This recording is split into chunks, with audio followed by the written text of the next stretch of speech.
Well, I'm joined by Tom from the ME7 podcast, our favourite Gillingham podcast. How you doing, Tom? I'm good. How are you? Yeah, not bad, not bad. So a few quick questions for you then. How are you feeling about playing the worst side in the entire Football League when we meet on the 17th of January? See, you say that, but we're playing Newport County, and realistically, our record against you is shocking at best. So you say that, worst team in the league on paper, but against you, we don't seem to turn up a lot of the time. So obviously, our form as well is very poor right now. So I don't know. I don't know what Gil's decided going to turn up. And obviously, at home, we've been very rocky recently. So apprehensive. You've obviously been on a slightly better run of form of late.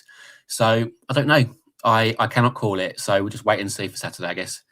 It's so funny hearing you say that because I think none of us really, when we're so close to it, have that sense of how we are perceived by other clubs and whether we are, another team's bogey side or whatever. I mean, I also think it's strange because Gillingham, I think, are the best side I've seen us play this season. When we had the game at Rodney Parade back on the 20th of September, County took a very early lead in the first minute. Should have been 2-0. Cameron Antwi missed the penalty. It was a proper kind of sliding doors moment for Dave Hughes's reign as manager. But after that penalty miss, Gillingham raised your game. You scored twice before half-time and just kind of slid through the gears fairly effortlessly, and we couldn't cope with you. And I walked away from Rodney Parade that day saying, well, we've lost to a side who are definitely going to be going up this season. And I couldn't believe it when I looked at the table the other day and thought, you're sitting in 16th. So what's happened? How have you ended up there? Well, winning once in the league since then might be the biggest factor. We've won once in 15 since then. Obviously, when we beat you, that was 21 games unbeaten. That was a new club record. And we thought, okay, things might progress from there on in. Ultimately, Gareth Ainsworth went off for a few weeks with a routine heart surgery. And we lost our way a little bit during that time. Since he's been back, it hasn't really picked up. Numerous draws. We've drawn 11 games so far. Should have converted more chances, haven't done so, have been pegged back by those. And obviously, not winning games doesn't get you results a lot of the time, doesn't put you up the table. So, yeah, at that point where we played you, we were playing we weren't playing pretty, but we were playing to get results. And obviously that's what we did. And on the day, Dak was the difference, scoring twice. And he's been our best player since then, but no one else has really stepped up. And so realistically, we are where we deserve to be based on our current form. Yeah, and I suppose it is going to be about turning those, turning those draws into wins. That is going to be the challenge for you. I mean, 11 draws.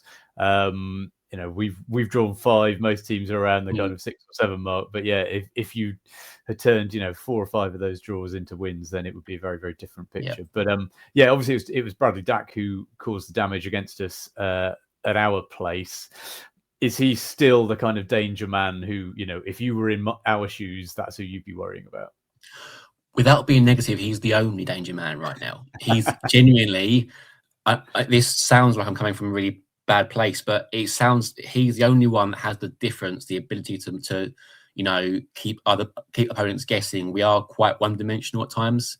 And Dak, as you probably know from his Blackburn days, has that ability to change a game by himself, but he can't do it all by himself. And he's fitter, he's on a form, and he's the spark. He's our top scorer so far. It all adds up, but he just needs players around him. He's creating the chances, but we're just not putting them away. So he's still the one to watch out for, I would say, ahead of Saturday. And kind of more broadly amongst that team, tactically, what's the thing that we should be expecting and looking out for from you? A Gareth Ainsworth side is typically quite bullish. A couple of target men, as you might know from his days at Wickham. We do play quite a long ball approach. We have long throws from both sides that don't always pan out into something, but occasionally will work. We have been calling out for pace and a bit of creativity at the top end of the pitch. And apart from Dak, we don't really have that creativity. Although Johnny Smith, who is back now in the team, obviously scored a goal at your place as well. Sorry to bring that up. He's hopefully back in contention and does offer something a little bit different. But generally, we do play with a couple of sort of, kind of bigger strikers. Seb Palmer-Holden, who obviously you know well, hasn't really been getting and running the side consistently, hasn't been playing with the same people each time, and has struggled a little bit recently. So to answer your question, we'll probably play a lot of long ball, I won't lie. But I think sometimes that's what you need in this league, is to actually just play a little bit ugly to get results, especially in our current form. Yeah. I mean, the lack of game time for Seb Palmer-Holden to Newport fans is just baffling. I think most of us were surprised he signed for Gillingham and stayed in the 4th division. I think there was a sense that he, was really starting to kind of hit his straps at the end of his time with us, and that he would go on to perhaps go up a division. But it sort of hasn't quite landed for him. I think Seb's issue is that he's not played. For me, a strike partnership has to gel. They have to play games together, and obviously goals will come. He's played with Sam Vokes. He's played with Elliot Nevitt. He's played by himself up front. He's played on the wing. He's not played with the same people for 3 or 4 games in a row. And to me, that's important, because even though he might not be scoring, he's not starting every game. He's not playing with the same person up front to get that little bit of connectivity sort of up there. And for me, you just need consistency. Eventually the goals will come. But yeah, I mean, we've got Seb for 3 years, so the summer is going to be big for us, which I'll go on to in a minute. So maybe next year we might see the emergence of Seb a little bit more, but he needs to be playing against us in the same formation week in, week out to really sort of profit from that. I definitely think he's a quality player at this level. I mean, when he was doing really well for us, it was in a partnership with Will Evans up front, and what they both did very, very well was press really high up the pitch, cause mistakes, get the ball, make a nuisance of themselves, and they both had an excellent season as a result. So I suppose it's finding a player who brings that and who he can work with. But I mean, you've alluded to the other thing that I was going to ask you. It came out last week that your most recently reported annual operating losses were 5.7 million. You had to borrow 4.8 million in the same period. I just wondered, I've got to ask, are you worried that this side you're building isn't going to be sustainable in the long run? The problem is, and I'll go back a little bit. So we got bought in 2022 by Brad and Shannon Gallinson over from Florida.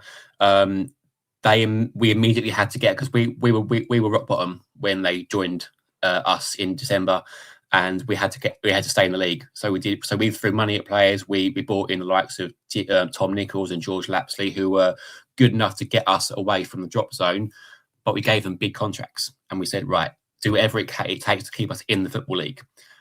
Those contracts we're still paying off now. So even though those players have gone, we are, and we actually did a Q&A with Brad and with Joe Comper, our managing director, in the January last year, to basically go through a load of questions that the fans had, because we had an awful winter. And they said, yeah, listen, we'll hold our hands up. We admit to, giving players big contracts. We've got a lot of players now actually that are under contract still, but we've got 15 players out of contract in the summer that are all first team squad players, the likes of Johnny Williams and Elliot Nevitt and Conor Marston, big players that actually, I think the summer of this year is going to be our massive coal of that squad. So I think we know right now that we are in the midst of those players that are on big contracts that we need to offload. But because we gave them 2 to 3 years, we just haven't been able to do that, so we can't pay those players off. So I think we know right now that the squad isn't sustainable, and I think we are aware of that, but there's not a lot we can do about it. So I think maybe, Gareth did say when he came into the club in March last year that it was a 2-year plan to try and get out of this league. I think we're very much aware that this current season is not written off by any means, but it's the calm before the storm, maybe. I think the summer's going to be huge for us when it comes to financial relief almost. And as you say, we are probably losing about 100 grand a week right now, in terms of, just having to the massive financial outlay is crazy. But I don't know a lot about the financial side of it, but it doesn't make for good reading.